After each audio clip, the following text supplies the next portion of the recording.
This is the Collector Car Podcast, the home for the auto enthusiast. Join Greg Stanley as he applies over 25 years of insights and analytical experience to the collector car market. He will interview the experts and throw in some fun stuff as well. Hey, it's Greg Stanley. If you're listening to this podcast, you know I love everything automotive.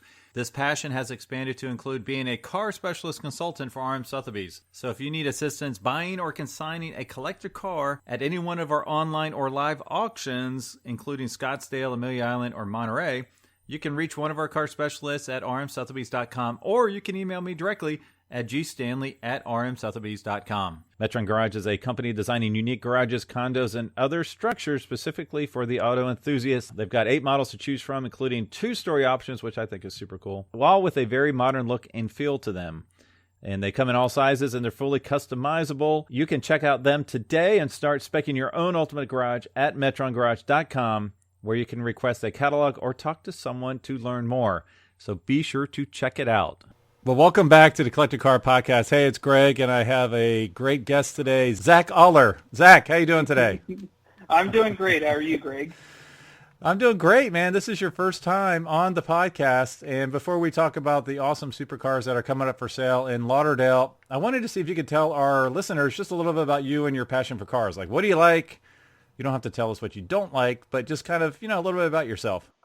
So I'm originally from Kansas. I went to McPherson College starting in 2012, graduated with my bachelor's degree in automotive restoration in 2016, and I started working for RM in the summer of 2014 as one of our writers. I wrote catalog descriptions and never quit working for RM and joined full-time in 2016, and am still here, just now in a car specialist role instead of doing writing. Now, see, I'm glad I asked, because I knew absolutely none of that. Yeah. Yep, that's the story to Zach. So I've been here, I think it'll be 8 years this May, will be when I started as an intern, just never left. They couldn't get rid of me. Well, I know they're still trying, so we'll have to see if you're still They are. Yeah, I just deleted those emails. Oh, that's awesome, man. Well, I know you've been very instrumental in the big Lauderdale sale. You've had a lot of cool cars come through from your own personal consignments, as well as leading the charge to make sure we get some quality offerings there. So I appreciate your time on the podcast today. And, when I looked at the list of cars, I just noticed there were a lot of quote-unquote supercars. I say quote-unquote because we'll cover a couple that are high-performance cars and may not be, considered a supercar by the traditional sense, but they're still cool and they're fast. And I thought it would be fun to cover some of those. How does that sound? Sounds like a great plan to me, Greg. Awesome, man. Well, let's start with my favorite car of the auction. You're probably wondering why I sent this one to you first. The Lamborghini Countach black with red interior. Now, this is a special car for any auction, so why don't you tell us a little bit about this car? Are you familiar with this? Because I know it's from, the Ray collection? It is from the Ray collection. It's part of about 23 cars that we consigned from some good friends of ours, the Rays, down in Miami. And this is kind of, the leading car of the cars that we consigned from them. They're avid enthusiasts of cars. They drive their cars. They do everything that somebody should with a classic car, collectible car like this. And so this was kind of one of their bucket list cars. I would actually say that all the cars that we're offering from them are bucket list cars that they wanted to own at some point in their lives. And so they did, they drove them, and now it's on to the next list of cars. And so we're entrusted with selling these cars that we have on offer. And this Countach, the colors are Countaches period are great. It's a carbureted car, which, is to some people a little bit more desirable than a fuel injected car. Obviously everybody has their own flavor with that. But finished in Nero over Rosso is just a stunning color combination. In person, it's absolutely gorgeous. It's dialed in. You can hop in it. It starts. It sounds magnificent.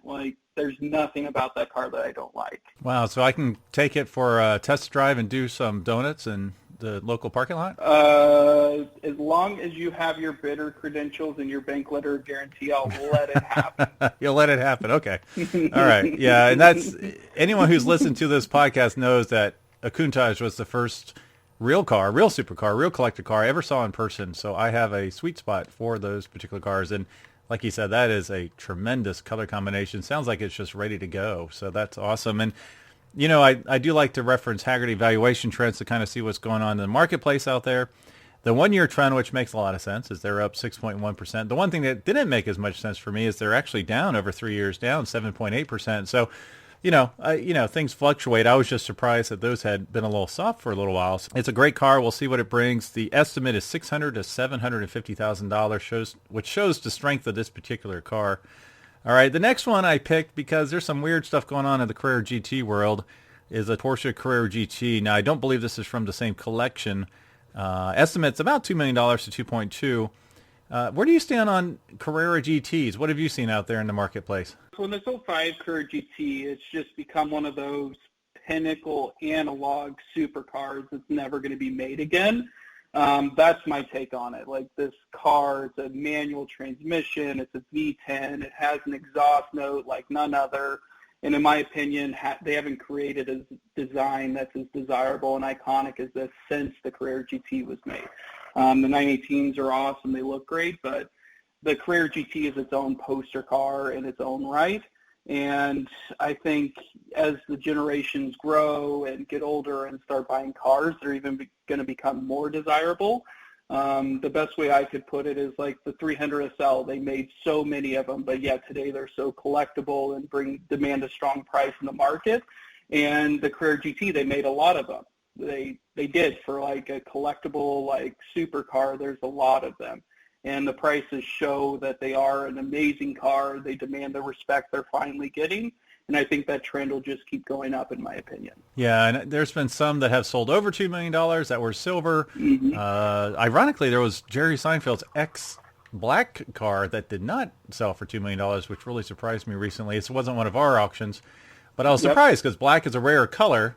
And then you have the Seinfeld ownership and low mileage. So I don't know quite yet what that means. If they've kind of peaked, I would be surprised, like you said. All right, so next is one of my favorite cars, the 2005 Ferrari Super America, estimates $300,000 to $350,000. I know that these have been really strong lately, haven't they? They have been. Like, I think what makes these cars is the color, as with most cars, but the color on this one is over, like Grigio Chiaro, is just stunning. And what's cool about this car is the glass tops on these are known to go bad. They'll delaminate, some crack because it's a very complicated system to where the top flips back and stores. And so this top had cracked at one point in its life, so the Rays actually got one of the glass tops to replace it, which I think the glass top alone was like $100,000.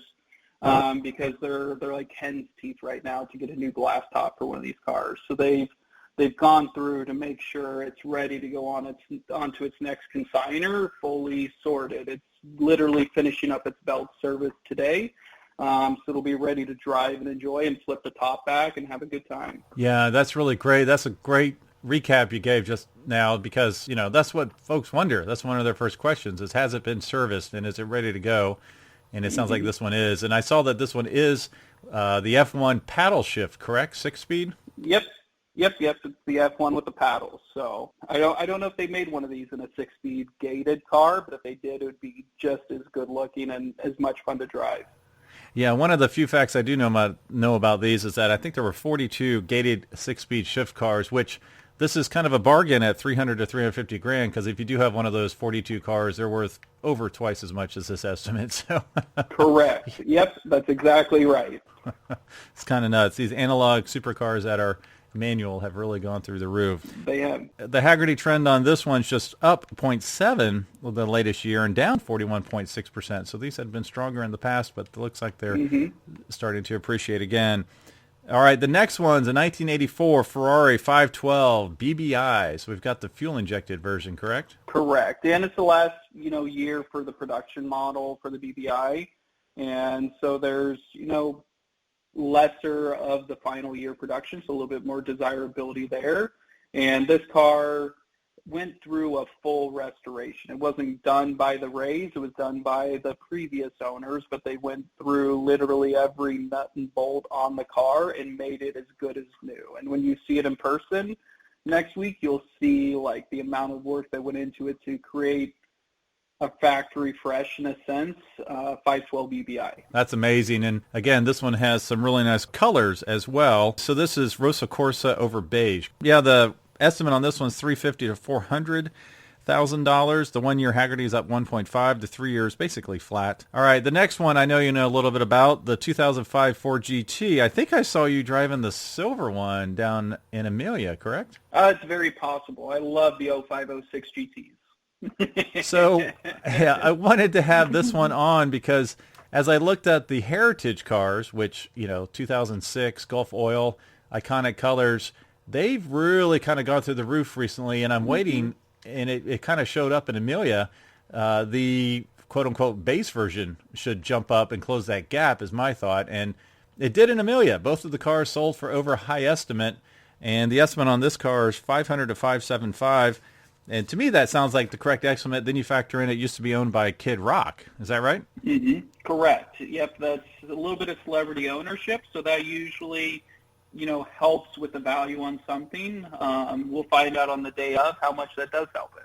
Yeah, we will find out for sure. And this one does come with all 4 options, which I know a lot of folks look for that. Like I said, these have been strong. 1 year up 23.9%, 3 years up 12.2%. And they're closing the gap with the heritage cars, which is really amazing because these were not super low produced. And yet they're still going nuts because they nailed it. It's like the same thing with the Carrera GTs. I mean, it's only on the American side. This is like an analog, like fully analog American supercar that, I had a Hot Wheel of when it came out because I was 14. I could have been 14 when these cars came out. So it was like the next best thing to seeing it in person was getting the Hot Wheel. And like the styling is so good. It looks so good compared to the GT40 that ran at Le Mans. And it's a 6-speed and it's a, V8 supercharged. It's all the American you can get. So the next one is the 2006 Ferrari 612 Scaglietti. Estimates 175 to 225. I picked this again just because of the analog supercar stuff we've been talking about. But this is an F1 paddle shift car with less than 20,000 miles. The Hagerty 1 year trend's up 9.1%, 3 year trend up 5.6%. Do you know much about these cars? I don't know how much I know about them, but I know that I love them. I'm a front engine Ferrari fanatic. I think any Ferrari with a front engine is fantastic, and a 612 is like ultimate touring car in my opinion. It has so much room. It's huge compared to other Ferraris in my opinion, but it still has the classic Ferrari styling. You have the V12, like you have all the power you need, but there's a little bit more room for passengers in the car.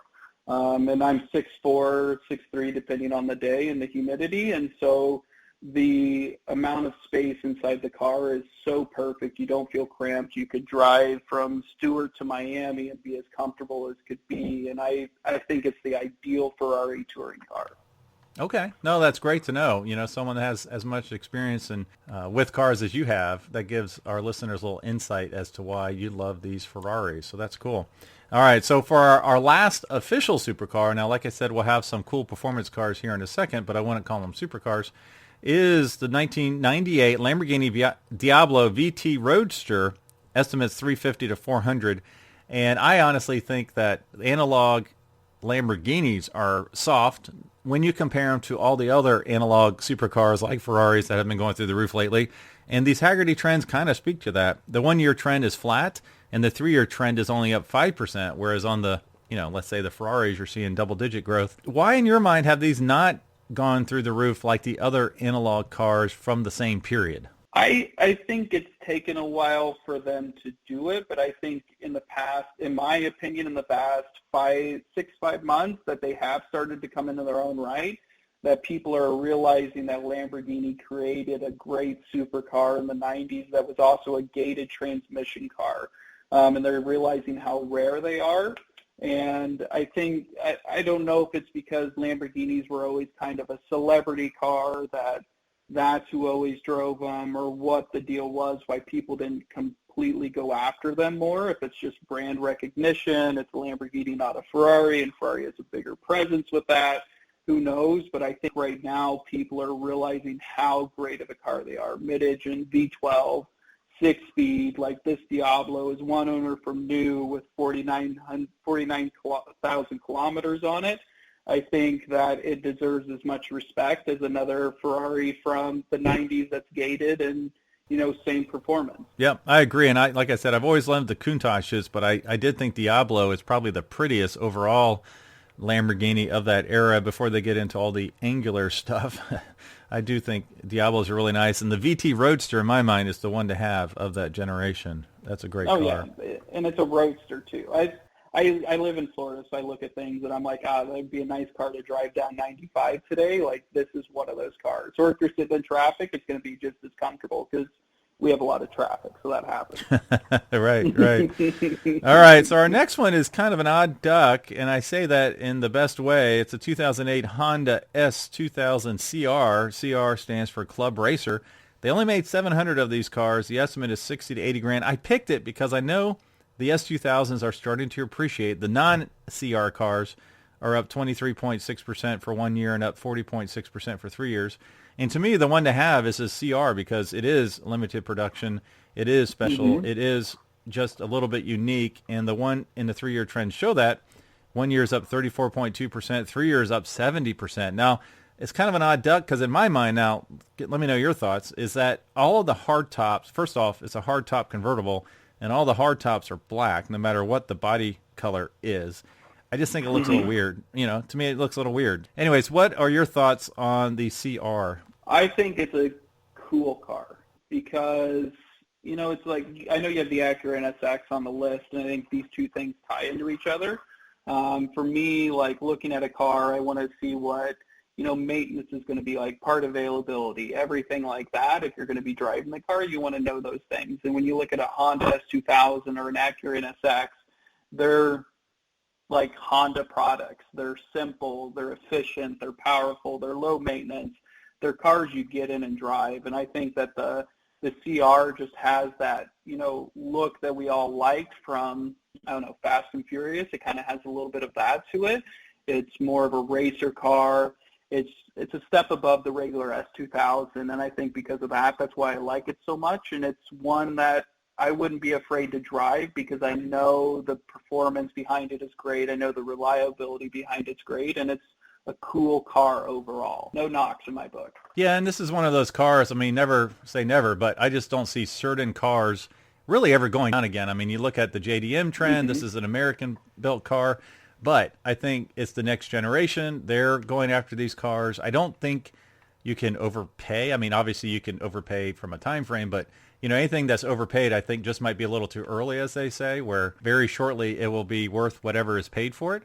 I just think this is one of those cars. It's been overlooked for a while. Now it's starting to really appreciate. Well, you mentioned the Acura NSX-T from 2004. Let's go ahead and talk about that. Estimates 115 to 150. I drove one of these for one of our sales last year, the year before, and I fell in love with it. Some people don't necessarily like the way it's not super raw.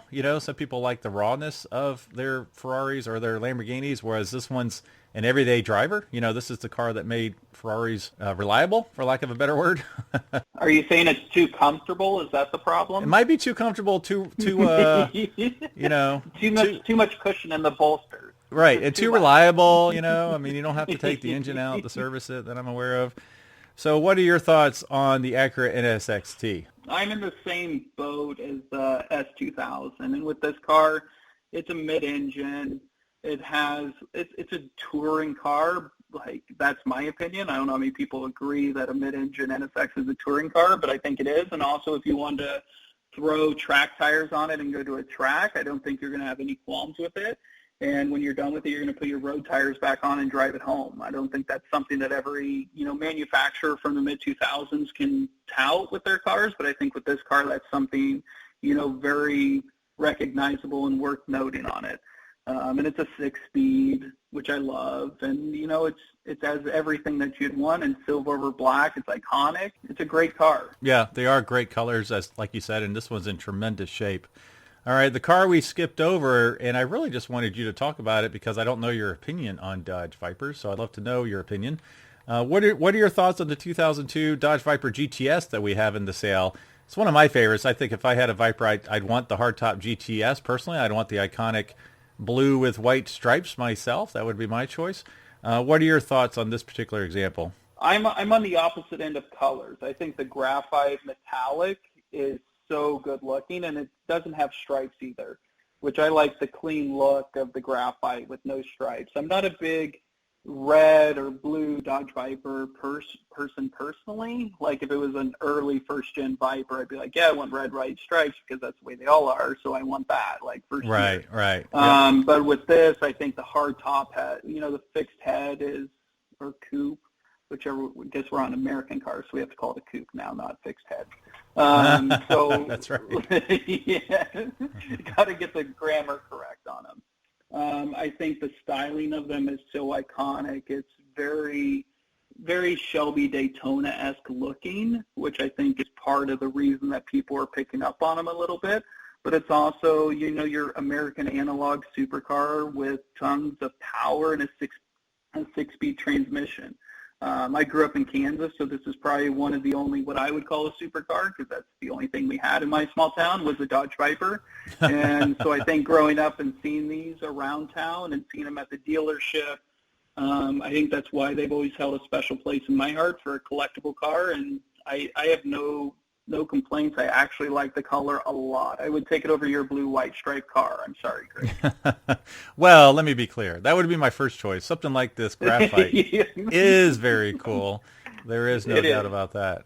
There's something to be said for high performance that's somewhat restrained, especially a Viper, because those are unrestrained in every other aspect. Oh, yeah. They are raw. If you've ever driven one, right. You have to know how to drive a Viper because they can get out of hand quickly. That's for sure. Now, the trends on this one are interesting. Up 28.1% latest 1 year and up 37.1% latest 3 years. And that's, again, why I picked this one is because I've been reading a lot of articles about what Vipers are doing nowadays. And so I just want a reference point in our auction. And it'd be nice to see, will this overachieve the high estimate? Will it do something surprising because they are in such demand right now? That's what I'd like to find out. So, yeah, I appreciate it. Great insights on that car. All right, there is a Ferrari, and I did not classify it as a supercar because this one is the 1977 308 GTB. Now, would you agree with me, or were those fighting words? I agree. I'll agree on this one. You will? Okay, good. Yeah, just this one. The next one I won't, but we'll go with this one. All right, good. I'll have to remember that. Well, what do you know about this car? Do you like it? I do. Yellow works on some cars, and it really works on this car. And I think that, 308s always hold a special place with people, for some being their first entry into the Ferrari world. It's, on the realms of expensiveness. It's on the, lower end, not because it's not worth it, just because there's quite a few of them. And it's a good way to get into a local FCA club or something like that, be able to do cruise-ins, whatever it is. It's a good entry car for that, to really understand and appreciate what Ferrari was thinking over the years. And when they went to this mid-engine 308, how well they built it, performance handling for the era is good. I think it's a fantastic car. If my feet were size 8, I think it'd be a lot more comfortable, but size 13 inside of a 308 is a little tough. I have to take my shoes off. That's my only thing. When you say performance for the era, typically that means the car is slow. By today's standards. No, by today's standards. I mean, if you put this next to a 458, 488, whatever, it's going to, not keep up. But we don't drive every car for its modern day performances. Sometimes we like going the speed that we would have in 77 and relive those experiences of going stoplight to stoplight in a 1980 Camaro, because they weren't powerful, but it's what it was for the period. And I think it's the same way with a Ferrari 308. You're driving it for the experience, to relive it, or to understand what somebody else felt when they bought a car brand new off the showroom floor and thought that their 308 was the best thing on the road at that time, because it was. That was very well said. All right, people. So don't complain that the car is not faster than the local minivan. All right? Do not complain. Do not complain. All right, so we've got one car left, and one, ironically, a boat. It's the first time I've spoken about a boat on this podcast. So, all right, so the car is the 1990 Chevrolet Corvette ZR1. Again, I picked this car because I'm wondering, is there something going on finally with these cars after so many years of nothing going on for the most part? I've noticed the trends, they're pretty strong, up 27.9% latest 1 year, almost up 40% latest 3 years. And these often have been overlooked by collectors for many years. They've been 30 grand forever. And your estimate on this one's 40 to 60 grand. So tell us about this car. I completely agree that the C4 generation has been overlooked. I think for the most part it still is, but people are understanding that they were a good car, and the ZR1, it's fantastic. And I think what helps these cars' values out quite a bit is people are collecting low mileage examples and they're willing to pay a premium for them. So this one with 380 miles on it from new is really impressive. I mean, let's see, I was born in 91, so this is 32 years old now. So I wasn't even born yet when this car came out. And I think that it's a fantastic example of the Corvette mark from the era. I think the first time I drove from Newton, Kansas to Kansas City, Kansas, and wanted these to take one to a car auction when I was working at a dealership, and I fell in love with it. It was better than my 1990 Camaro. Obviously, it's a little bit more expensive too, but it was just more refined, more power, better interior, better handling, just all around better than my Camaro that I was driving at the time. So I think that's why I fell in love with them and hope that the C4 market appreciates more, and I think it will as people my age get older and have the expendable income to purchase one. I think that's also helping them along. Yeah, and I've always liked the late C4 styling because, the little tweaks they made to the car, the wheels, the side vents, or whatever. Yeah. To me, it helped out. It helped it out a tremendous amount. So if you are going to have one, go ahead. I think the wheels helped out tremendously. The later the C4's got. Right. And you hate to see a car with only 380 miles on it, but for folks that want a low-mile car, this is the one to have. They have the Corvette ZR1. So that will be interesting to watch at the auction. Okay, so before we get to our last one, which is not a car, it's a boat, tell our listeners how they can learn more about this sale and possibly bid on some of these awesome cars. You can see all of the lots that we have live with photos and descriptions on rmsotheby's.com. Take you to the homepage and click on the Fort Lauderdale auction, which should be right there on the home screen. You can't miss it. I think the Carrera GT is the cover photo for it on the website right now. So it's the silver Carrera GT, and I don't think we have another one on offer, so it'll take you right to that page. Awesome. That's great. Well, I did want to end on a boat only because of two words, boat and Ferrari. So if you would, tell us about this offering at the sale. So it's a very unique boat for sure. It's they purchased it from us in 2018. The Rays did, and in their typical fashion, they like everything to operate and look as good as it can. So upon purchasing it, they took it to the Riva Guru, which is down here in South Florida, and they had them completely go through the motors and everything else that powers this car through this boat. I guess we're on boats, not cars. Powers this boat through the inlet or the ocean down here in Florida, and it's absolutely phenomenal. And they didn't stop there. They went through the interior, reupholstered, made it look like new. The boat is just absolutely stunning. It'll be on a trailer at the auction, but we took it out a couple weeks ago, put it in the water. Both engines have the most beautiful, throaty, musical note that you could get out of a boat. And when it's in the water, it looks fast, just sitting there. Like, it looks awesome. I hadn't seen it in the water ever before. I've only seen it on the trailer when we sold it the first time, and then when it's been at the collection. And in the water, like, it looks so fast. It's awesome. That's awesome. I'll have to definitely check that one out. Too bad I won't be able to take it for a test cruise, but, maybe I'll buddy up with the new buyers and make that happen. Well, if you buy it, I'll arrange a time for you to go to the marina, and we'll drop it in the water for you. Okay. I'll show you how to drive it too. Oh, that's awesome. I would love that. Awesome. Well, any of these can be yours, Greg, if you buy it. That's I'm right. Happy to help you. Any of these could be mine. Any of them. That's awesome. Well, you know what? Tell our listeners how they can learn more about you. Do you have a social media you like to share? I do.